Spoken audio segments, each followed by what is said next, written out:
তোমার না রবের সাথে বন্ধুত্ব ছিল? তুমি না মোনাজাতে ফুপিয়ে ফুপিয়ে কান্না করতে আর বলতে, হে আল্লাহ, তোমাকে ছাড়া আমি আর কাউকে চাই না। তাহলে এখন কেন তোমার রবের সাথে এই বিচ্ছেদ? তুমি না তওবা করেছিলে?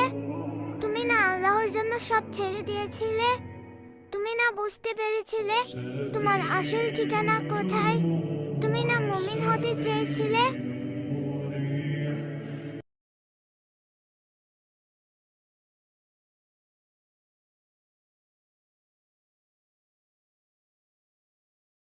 কেন আবার দুনিয়া ধোকায় পড়লে?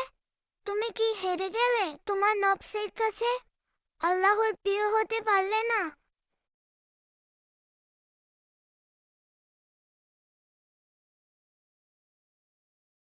পার না, এখনো সময় আছে।